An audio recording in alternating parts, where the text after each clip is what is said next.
21. Perdido y hallado. Alabada sea Yod, tartamudeó la matrona Malicia, al sentir el lejano entusiasmo del espectro. Ha encontrado a Drizzt. La madre matrona miró a un lado y después al otro, y las tres hijas retrocedieron ante el tremendo poder de las emociones que le desfiguraban el rostro. Zacnafén ha encontrado a vuestro hermano. Maya y Vierna intercambiaron una sonrisa, complacidas de que por fin estuviese a punto de concluir la terrible experiencia. Desde la reanimación del Cincarla, casi no se atendían las actividades normales y necesarias en la casa Dourden, y la nerviosa madre se había vuelto cada vez más introvertida, preocupada únicamente por la cacería del espectro. En el otro extremo de la antesala Briza también sonreía, pero cualquiera habría podido ver que en realidad era una mueca de desilusión. Para suerte de la hija mayor, la matrona Malicia estaba demasiado absorta en los episodios que ocurrían a centenares de kilómetros de Menzoberranzan como para fijarse en ella. La madre matrona se hundió en el trance meditativo y saboreó cada mendrugo de rabia que emanaba del espectro, en el conocimiento de que el hijo blasfemo era su destinatario. La respiración de Malicia se convirtió en un jadeo mientras Zacnafén y Drizzt libraban el duelo, y de pronto la madre matrona casi dejó de respirar. Algo había detenido a Zacnafén. No. Gritó Malicia, que abandonó el trono de un salto. Miró a su alrededor, buscando a alguien a quien golpear o algo que arrojar. No. Repitió. No puede ser. ¿Drizzt ha escapado? Preguntó Briza, esforzándose por no descubrir su satisfacción ante un posible fracaso. La furiosa mirada de Malicia la puso sobre aviso de que su tono podía haberla traicionado. ¿El espectro ha sido destruido? Gritó Maya, angustiada. No, destruido no, contestó Malicia, con un ligero temblor en la voz. Pero una vez más, tu hermano ha escapado. Todavía es prematuro decir que el Cincarla ha fracasado, proclamó Vierna, con la intención de consolar a la madre. El espectro lo sigue de cerca, añadió Maya, al comprender el propósito de Vierna. Malicia se dejó caer en el trono y se enjugó el sudor de los ojos. Dejadme, ordenó a las hijas. No quería que la vieran en un estado tan lamentable. Sabía que el Cincarla le robaba la vida, pues todos los pensamientos y las esperanzas de su existencia dependían del éxito del espectro. Cuando la dejaron sola, Malicia encendió una vela y buscó su valioso espejo. En el transcurso de las últimas semanas había adquirido un aspecto cadavérico. Apenas si había comido, y las profundas arrugas provocadas por la desazón marcaban la piel que antes había sido tersa y suave como la seda. Por su apariencia se podía pensar que había envejecido un siglo en un par de meses. Me convertiré en otra matrona Baenre, susurró disgustada, fea y marchita. Quizá por primera vez en toda su vida, Malicia se preguntó si tenía sentido la búsqueda incesante del poder y el favor de la despiadada reina araña. Pero descartó estas reflexiones al instante porque no era momento de comenzar a lamentarse por tonterías. Gracias a su fuerza y devoción, Malicia había conseguido convertir su casa en una de las familias gobernantes y había conseguido un asiento en el Consejo Regente. De todos modos, se encontraba al borde de la desesperación, casi destrozada por las tensiones de los últimos años. Una vez más se limpió el sudor de los ojos y se miró en el espejo. Se había convertido en una ruina. La culpa la tenía Drizzt, se recordó a sí misma. Las acciones de su hijo menor habían enfadado a la reina araña, su comportamiento sacrílego había significado la desgracia de Malicia. Atrápalo, espectro, murmuró la madre matrona con una mueca de odio.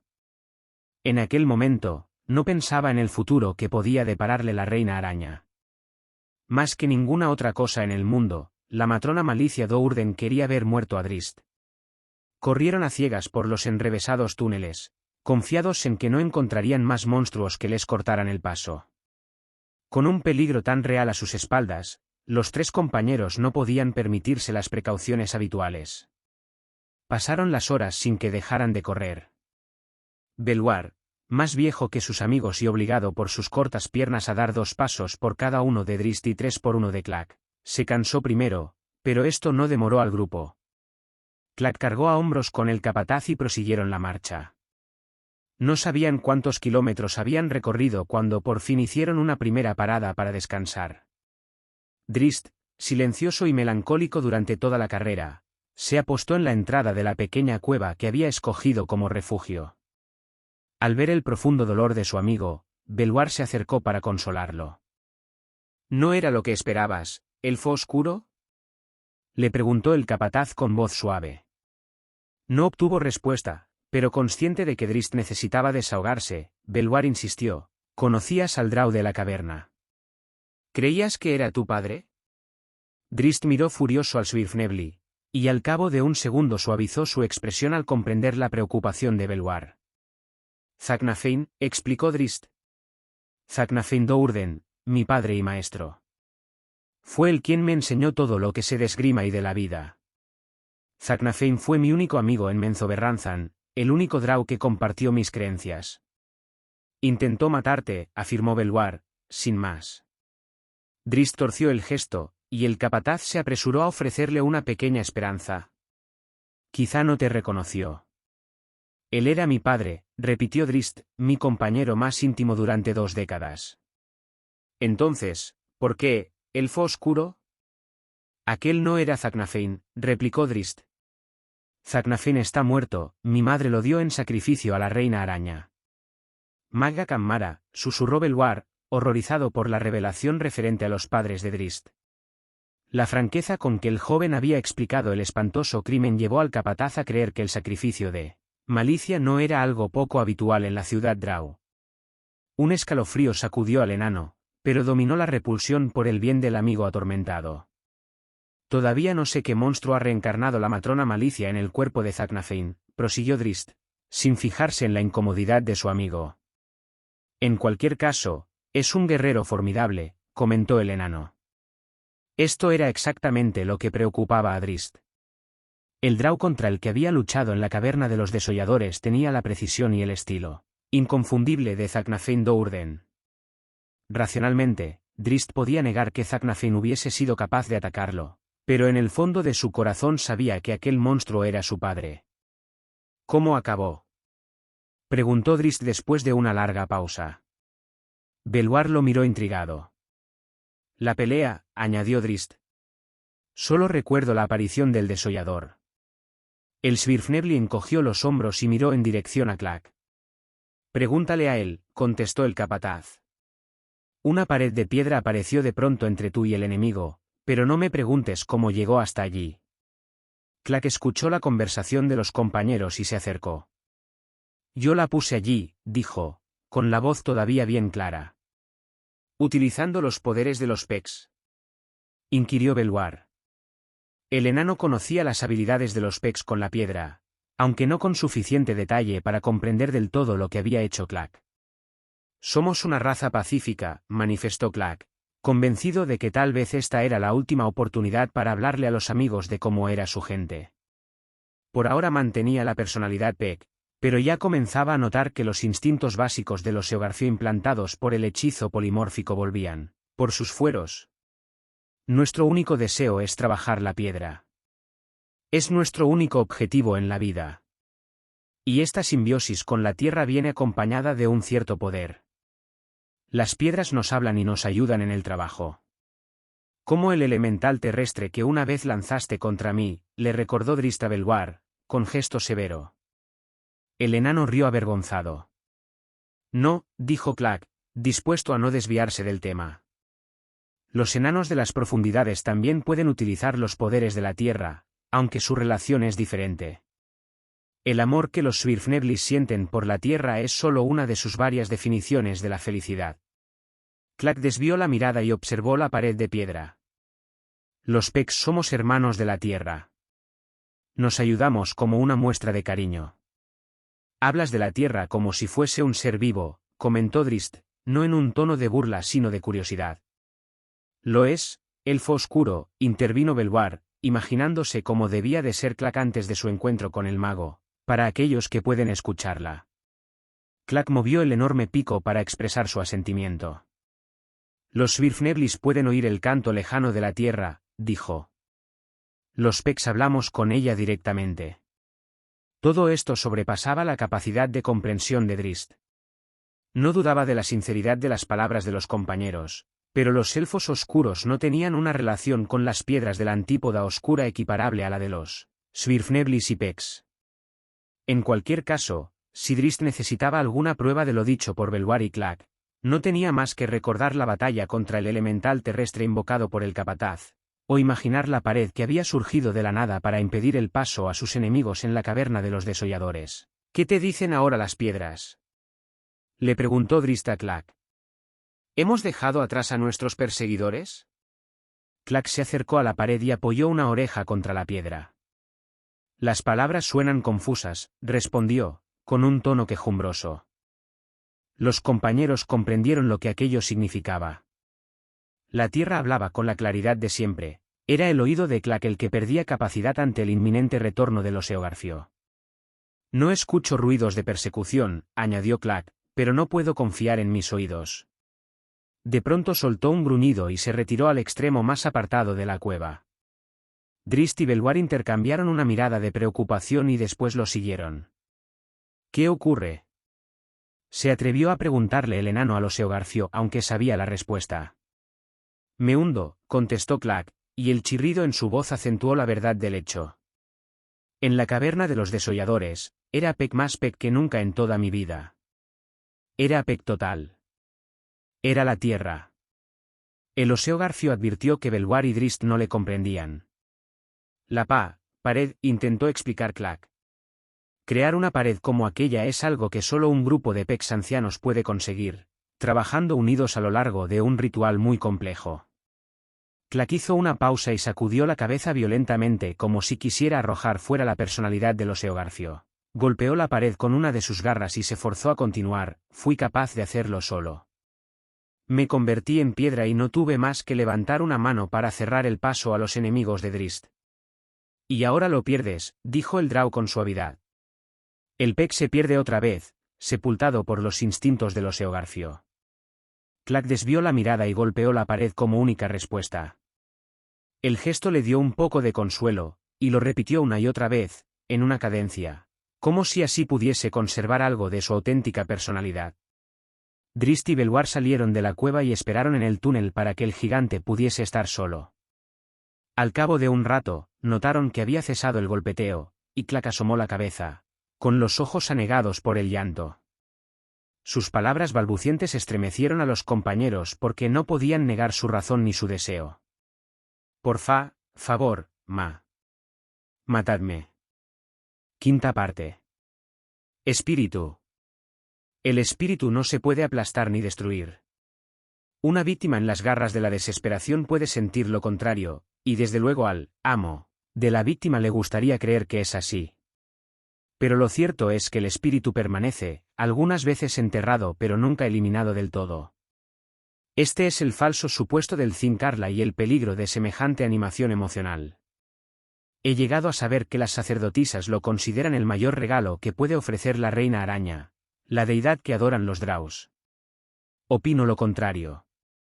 Lo correcto es decir que el Zincarla es la mayor mentira de Yod. Los poderes físicos del cuerpo no pueden ser separados de la racionalidad de la mente y de las emociones del corazón. Forman una unidad, la integración en un único ser.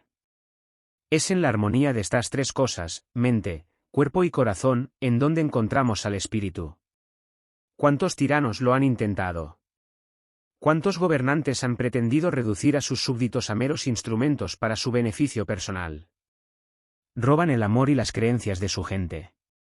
Pretenden robarle el espíritu. Su pretensión está inevitablemente condenada al fracaso. Esto es lo que quiero creer. Si se apaga la luz del espíritu, solo queda la muerte, y el tirano no saca ningún provecho de un reino sembrado de cadáveres. Pero la llama del espíritu es algo resistente, indómita, porfiada. Para desilusión del tirano, siempre conseguirá sobrevivir, al menos en algunos. Entonces, ¿dónde estaba Zaknafein, mi padre, cuando inició la búsqueda para destruirme? ¿Dónde estaba yo en los años de soledad pasados en las profundidades de la antípoda oscura, cuando el cazador en que me había convertido cegaba mi corazón y guiaba mi espada a menudo en contra de mis pensamientos conscientes? Ahora comprendo que estuvimos allí todo el tiempo, sepultados pero no muertos. Espíritu. En todos los idiomas de los reinos, en la superficie y en la antípoda oscura, en todo tiempo y lugar, la palabra suena a fuerza y decisión. Es la fuerza del héroe, la madre de la resistencia, y la armadura del pobre. No puede ser aplastado ni destruido. Esto es lo que quiero creer. Drizzt Do'Urden. 22. Sin rumbo. La estocada fue tan rápida que el esclavo Gablin ni siquiera pudo gritar de terror. Cayó de bruces, muerto antes de tocar el suelo. Zaknafein pasó sobre el cadáver y siguió adelante, el camino hasta la salida trasera de la angosta caverna. A unos 10 metros de distancia, aparecía despejado. Mientras el guerrero no muerto dejaba atrás a la última víctima, un grupo de desolladores entró en la caverna delante mismo del espectro. Zaknafein soltó un gruñido pero no se desvió ni demoró el paso. Su lógica y sus zancadas eran directas, Drizzt había pasado por esa salida, y él lo seguiría. Cualquier cosa que se interpusiese caería ante su espada. Dejad que éste siga su camino. Dijo un mensaje telepático desde varios puntos de la caverna, procedente de otros desolladores que habían visto a Zaknafein en acción. No podéis derrotarlo. Dejad que el Drow se marche. Los desolladores ya tenían demasiadas pruebas de la eficacia mortal de las espadas del espectro, más de una docena de sus camaradas habían muerto a manos de Zaknafein. El nuevo grupo que se enfrentaba a Zaknafein respondió inmediatamente a los avisos telepáticos. Los integrantes se apartaron a toda prisa, excepto uno. La raza Illita basaba su existencia en el pragmatismo fundado en enormes fuentes de conocimientos comunes. Los desolladores consideraban que las emociones primarias como el orgullo eran un defecto mortal, y no se equivocaban. El desollador solitario lanzó una descarga mental contra el espectro, decidido a no permitir que nadie escapara. Un segundo después, el tiempo que tardó la estocada, Zaknafein pisó el pecho del Illita caído y atravesó la salida. Ni uno solo de los demás desolladores hizo nada por impedirlo. Zaknafein se puso en cuclillas y escogió cuidadosamente el rumbo a seguir. Drizzt había pasado por este túnel, el rastro era fresco. Pero aún así, en su concienzuda persecución, tendría que detenerse con frecuencia a comprobar las huellas. Zaknafein no podía moverse tan deprisa como su presa. En cambio, a diferencia de Zaknafein, Drizzt necesitaba descansar. Alto. El tono de la Orden de Belwar no dio lugar a discusión. Drizzt y Clack se detuvieron en el acto, preguntándose a qué podría deberse la alarma del capataz. El enano se adelantó y apoyó una oreja contra la pared de piedra. Botas, susurró, señalando la roca. En el túnel paralelo. Drizzt se unió a su amigo y escuchó atentamente, pero a pesar de que sus sentidos eran más agudos de lo habitual entre los elfos oscuros, no estaba tan capacitado como el enano para entender las vibraciones de la piedra. ¿Cuántas?, preguntó. Pocas, contestó Belwar, que se encogió de hombros para dar a entender que solo era un cálculo aproximado. 7, dijo Clack desde unos pasos más allá, con voz clara y firme. Duergars, enanos grises que escapan de los desolladores como nosotros. ¿Cómo puedes? Drizzt se interrumpió al recordar lo que Clack le había dicho referente a los poderes de los Pecs. ¿Los túneles se cruzan?, le preguntó Belwar a los Eogarfio. ¿Podemos eludir a los Duergars? Clack se volvió hacia la piedra para buscar las respuestas. Los túneles se juntan un poco más adelante, repuso, y después continúan como uno solo. Entonces, si nos quedamos aquí, es probable que los enanos grises pasen de largo, opinó Belwar. Drizzt no quedó muy convencido del razonamiento del Svirfnebli. Los Duergars y nosotros tenemos un enemigo común, señaló Drizzt. De pronto se le iluminaron los ojos, al ocurrírsele una idea.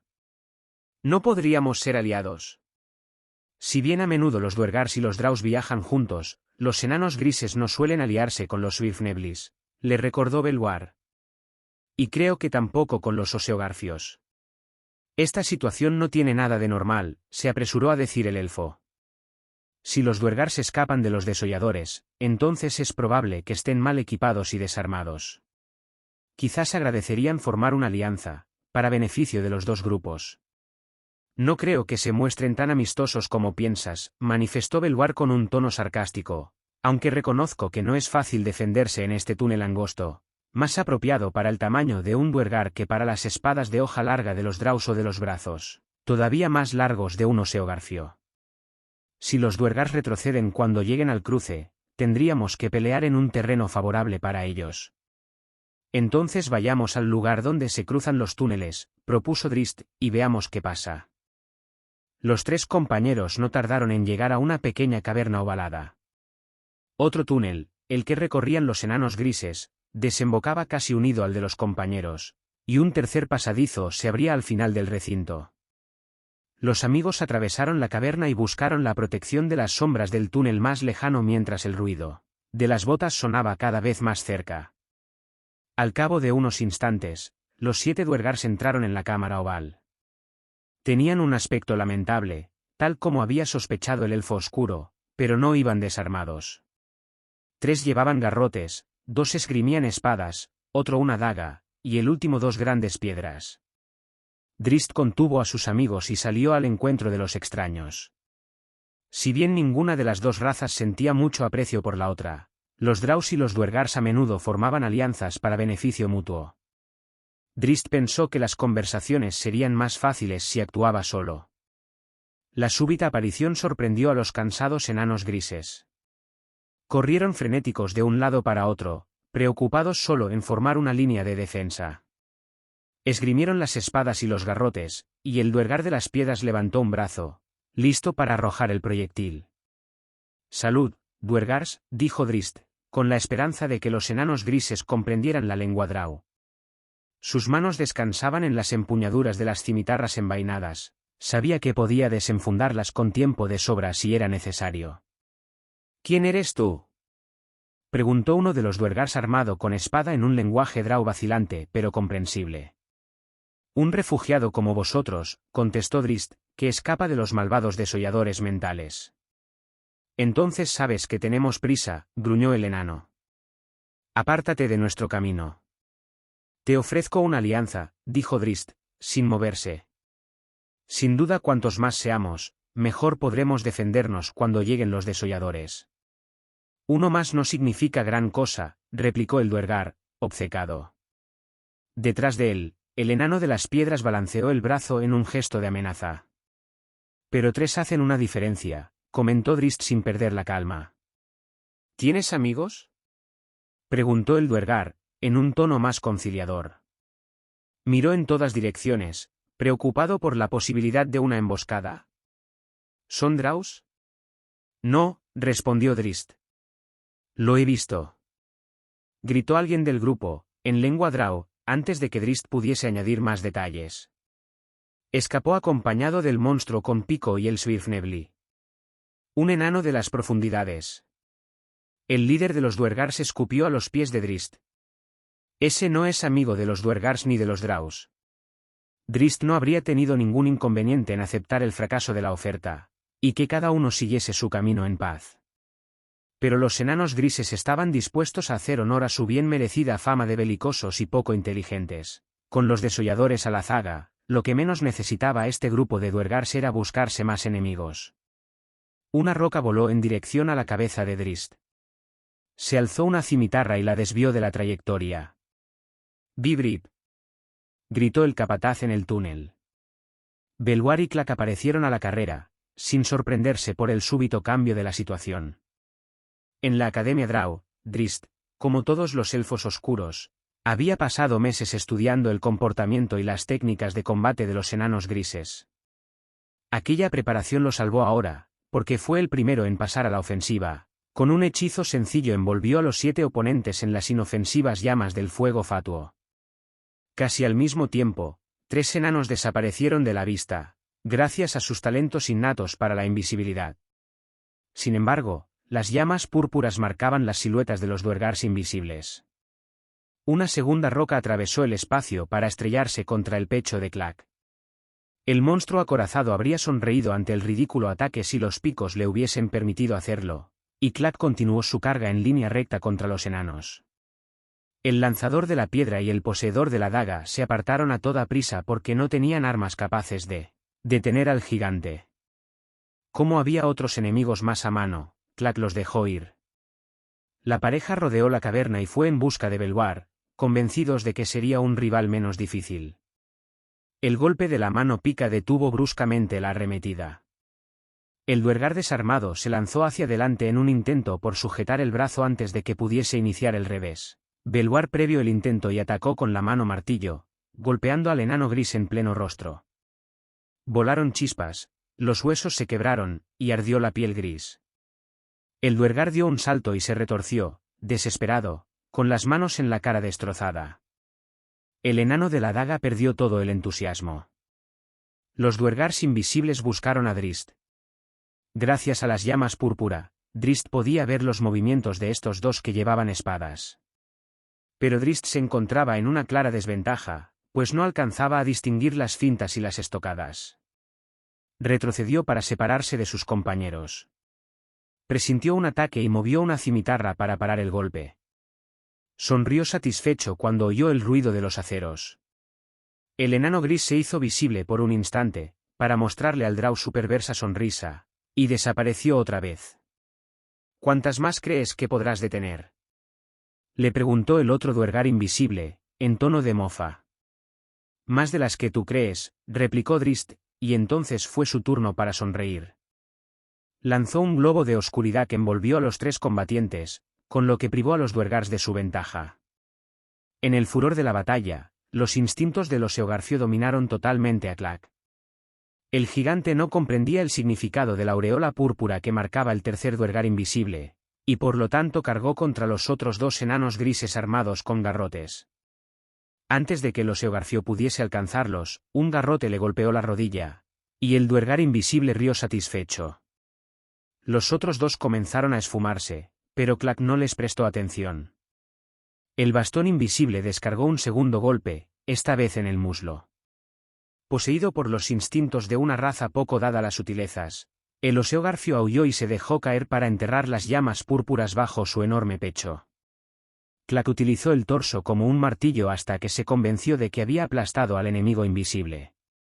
En aquel instante una lluvia de garrotazos se abatió contra la nuca del Oseogarfio. El duergar de la daga no era un novato en estas lides. Controlaba los ataques para obligar a Belvoir, con sus armas más pesadas, a tomar la iniciativa. Los enanos de las profundidades odiaban a los duergars tanto como estos los odiaban a ellos, pero el capataz no era tonto. Movía la mano pica solo lo suficiente para mantener a raya a su rival, al tiempo que mantenía preparada la mano martillo. Así, los dos se limitaron a las fintas, dispuestos a esperar que fuese el otro quien cometiera el primer error. Cuando el Oseogarfio gritó de dolor, y con Drizzt fuera de la vista, Belvoir se vio forzado a actuar. Se abalanzó, simulando un tropiezo, y lanzó un golpe con la mano martillo al tiempo que bajaba la mano pica. El duergar advirtió la estratagema, pero no podía desaprovechar el hueco en la defensa del Svirfnebli. La daga se deslizó por encima de la mano pica en línea recta a la garganta de Belvoir. El capataz se echó hacia atrás con idéntica rapidez y levantó una pierna para descargar un puntapié que rozó la barbilla del duergar. El enano gris no se detuvo y se zambulló sobre el enano que caía, con la daga siempre adelante. Belvoir levantó la mano pica solo una fracción de segundo antes de que el arma encontrara su garganta. El Svirfnebli consiguió apartar el brazo del atacante, pero el mayor peso del duergar los mantuvo unidos, con los rostros separados por un par de centímetros. «Ya te tengo», gritó el duergar. «Toma esto», replicó Belvoir, librando la mano martillo lo suficiente para aporrear las costillas del rival. El duergar respondió con un cabezazo en la cara de Belvoir, y éste le mordió la nariz. Los combatientes rodaron por el suelo, en medio de grandes gritos, y valiéndose de cualquier arma disponible. Por el ruido de las espadas, cualquier observador ubicado fuera del globo de oscuridad de Drizzt habría creído que se enfrentaban una docena de rivales. Pero el ritmo frenético era solo obra de Drizzt Do'Urden. En este tipo de situaciones, en la lucha a ciegas, el Drow sabía que el mejor método de combate era mantener las espadas lo más apartadas posible del cuerpo. Las cimitarras cortaban el aire implacables y en perfecta armonía, presionando constantemente a los dos enanos grises. Cada brazo se ocupaba de un oponente, de forma tal que mantenían a los duergars clavados en su sitio delante de Drizzt. El Drow sabía que, si dejaba que alguno de los dos se situara en un flanco, tendría graves dificultades. Con cada pase de cimitarras había un tañido metálico, y a medida que transcurrían los segundos, Drizzt conseguía más información referente a las habilidades y estrategias de ataque de los rivales. En las profundidades de la Antípoda Oscura, Drizzt había luchado a ciegas muchas veces, e incluso había empleado una capucha en su duelo contra un basilisco. Sorprendidos por la increíble velocidad de los ataques del Drow, los duergars no podían hacer otra cosa que mover las espadas de un lado a otro y rogar que una cimitarra no se colara por los huecos. El ruido del choque de las espadas era incesante mientras los dos enanos grises se esforzaban en las paradas y fintas. Entonces se oyó el sonido que esperaba Drizzt, el de una cimitarra hundida en la carne. Un instante después, una espada repiqueteó sobre la piedra y su dueño herido cometió el error fatal de gritar de dolor. El yo cazador de Drizzt salió a la superficie. Se centró en el grito, y la cimitarra lanzó una estocada que destrozó los dientes del enano gris y le atravesó la cabeza. El cazador se volvió furioso hacia el otro duergar. Las cimitarras iniciaron una serie de molinetes y entonces una se lanzó a fondo, tan rápido que resultaba imposible desviarla. Alcanzó al enano en el hombro y le abrió una herida muy profunda. «Me rindo. Me rindo», chilló el enano gris, que no quería correr la suerte de su compañero. Drizzt oyó cómo caía la espada al suelo. «Por favor, elfo oscuro». Las palabras del duergar aplacaron los instintos del cazador. «Acepto tu rendición», respondió Drizzt. Se acercó a su oponente y apoyó la punta de la cimitarra contra el pecho del enano gris. Juntos, salieron de la oscuridad creada por el hechizo de Drizzt. Clack ya no podía soportar más el terrible dolor en la cabeza, aumentado por cada nuevo garrotazo. El oseogarfio soltó un aullido bestial y, apartándose del duergar aplastado, buscó a sus torturadores. Un garrote duergar lo golpeó otra vez, pero Clack ya no sentía el dolor. Hundió una garra en el contorno púrpura y destrozó el cráneo del enano invisible. Casi al instante este se hizo visible, porque la agonía de la muerte le impedía mantener la concentración necesaria para conservar la invisibilidad. El último duergar intentó escapar, pero el oseogarfio lo superó en rapidez. Clack sujetó al enano gris con una garra y lo levantó por encima de la cabeza. Con un chillido que parecía el graznido de un ave de rapiña furiosa, el oseogarfio lanzó al rival invisible contra la pared. El cadáver del duergar apareció destrozado al pie del muro. Ya no quedaban rivales para el oseogarfio, pero Clack no tenía suficiente. En aquel instante, Drizzt y el duergar herido emergieron de la oscuridad, y el gigante se arrojó sobre ellos. Atento al combate que mantenía Belwar, Drizzt no advirtió las intenciones de Clack hasta que oyó el grito aterrorizado del prisionero. Para entonces, ya era demasiado tarde. Drizzt vio cómo la cabeza del enano gris volaba de regreso al globo de oscuridad. «Clack», protestó el Drow, airado. Después se agachó y retrocedió de un salto para salvar la vida ante el imprevisto ataque por parte de su amigo. Al ver otra presa cercana, el oseogarfio no siguió a Drizzt al globo de oscuridad donde había buscado refugio. Belwar y el duergar de la daga estaban demasiado entretenidos con su combate y no se dieron cuenta de la presencia del gigante enloquecido. Clack tendió los brazos, sujetó a los contendientes y los lanzó al aire. El enano gris tuvo la desgracia de bajar primero y, de un puñetazo, Clack lo envió a estrellarse contra el otro extremo de la caverna. Belwar habría corrido la misma suerte de no haber sido porque las cimitarras cruzadas interceptaron el segundo golpe del oseogarfio. La fuerza descomunal de Clack arrastró a Drizzt, pero la parada demoró el golpe lo suficiente como para que Belwar llegara al suelo. De todos modos, el capataz chocó violentamente contra la piedra y tardó un buen rato en reaccionar. «Clack», gritó Drizzt otra vez al ver que el gigante se disponía a aplastar al Svirfnebli de un pisotón. El Drow apeló a toda su agilidad y rapidez para rodear al oseogarfio, tirarse al suelo, y buscar las rodillas de Clack, como había hecho en el primer encuentro. En su intento por pisotear al enano caído, Clack ya estaba un poco fuera de equilibrio y Drizzt lo tumbó sin mucha dificultad. De inmediato, el guerrero Drow se montó sobre el pecho del monstruo y deslizó la punta de la cimitarra entre los acorazados pliegues del cuello de Clack. Drizzt eludió un manotazo torpe de Clack, que seguía en su empeño de luchar.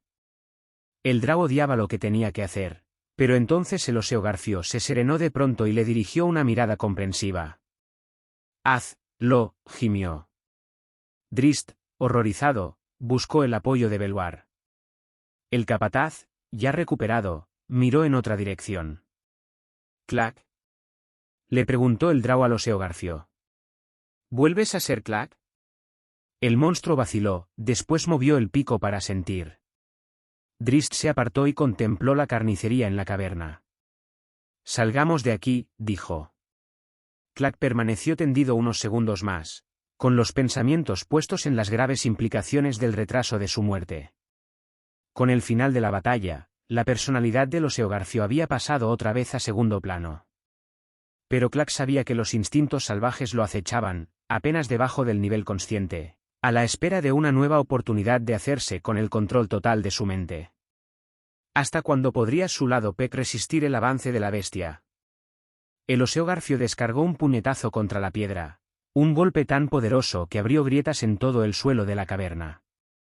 Con un gran esfuerzo, el gigante se puso de pie. Avergonzado, se alejó por el túnel sin mirar a sus compañeros. El ruido de sus pasos eran como clavos hundidos a martillazos en el corazón de Drizzt Do'Urden. «Quizá tendrías que haberlo hecho, elfo oscuro», opinó Belwar, mientras caminaba al lado del Drow. «Me salvó en la caverna Illita», replicó Drizzt, enfadado. «Y ha sido un amigo leal». «Intentó matarme, y a ti también», afirmó el enano, severo. «Magga Cammara. Soy su amigo», gruñó Drizzt, sujetando al Svirfnebli por un hombro. «¿Quieres que lo mate?». «Te pido que actúes como su amigo», dijo Belwar, librándose de la mano de Drizzt, fue tras los pasos de Clack. El Drow volvió a sujetar al capataz por el hombro y lo obligó a darse la vuelta. «Cada vez será peor, elfo oscuro», comentó Belwar, sin inmutarse ante el gesto de Drizzt. «El hechizo del mago gana fuerza cada día que pasa. Clack intentará matarnos a la primera oportunidad y, si lo consigue, el sufrimiento por el crimen será mucho peor que morir por tu mano». «No puedo matarlo», dijo Drizzt, apagada su furia. «Ni tú». «Entonces debemos dejarlo», manifestó el enano. «Tenemos que dejarlo libre en la antípoda oscura, para que viva como un Oseogarfio. Es en lo que se convertirá en cuerpo y alma». «No», insistió Drizzt. «No podemos dejarlo. Somos su única oportunidad. Tenemos que ayudarlo». «El mago está muerto», le recordó Belwar, que le volvió otra vez la espalda y se alejó en busca de Clack. «Hay otros magos», murmuró Drizzt, sin interponerse en la marcha del capataz. El Drow entrecerró los ojos y envainó las cimitarras. Ahora sabía qué debía hacer, cuál era el precio que debía pagar por la amistad de Clack, pero le preocupaba demasiado para poder aceptarlo sin más.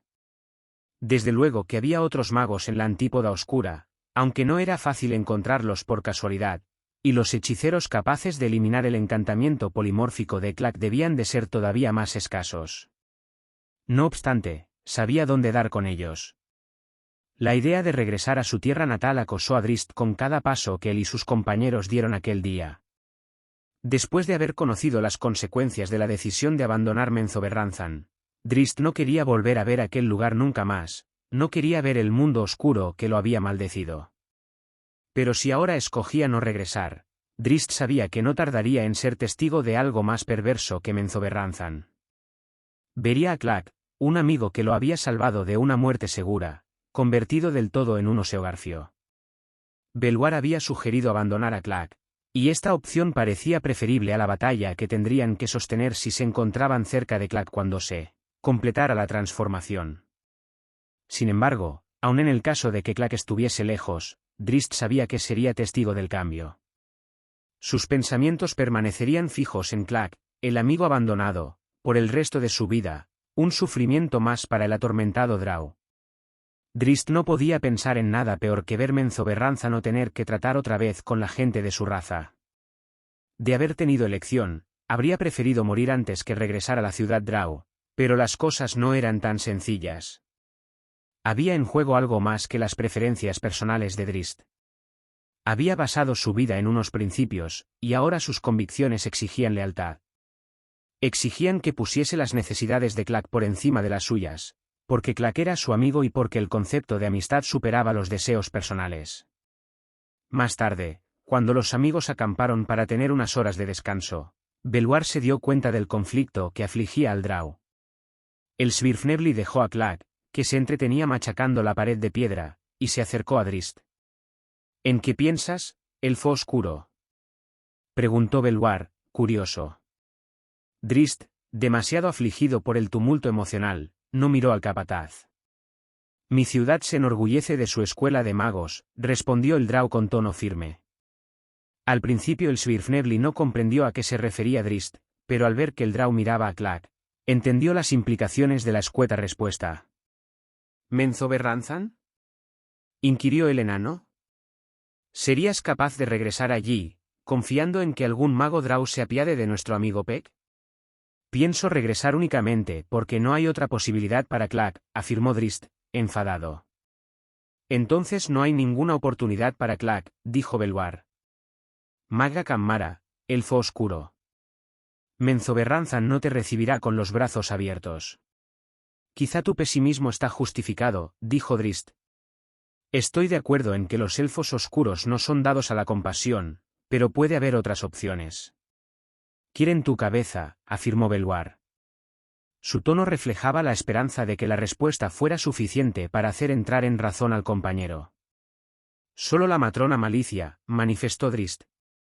Menzoberranzan es una ciudad muy grande, amigo mío, y las lealtades a mi madre no tienen ningún peso en cualquier encuentro que podamos tener con alguien que no pertenezca a mi familia. Te aseguro que no pienso encontrarme con ninguno de mis parientes. Y, si me permites la pregunta, elfo oscuro, ¿qué podemos ofrecer a cambio de librar a Clack de la maldición?, preguntó Belwar, sarcástico. ¿Qué podemos ofrecer a cualquier mago Drow de Menzoberranzan que pueda ser de valor para él? La respuesta de Drizzt comenzó con una cimitarra cortando el aire, seguida por el fuego en los ojos lila del Drow, y acabó con una afirmación que ni siquiera el obstinado Belwar supo cómo rebatir. Su propia vida.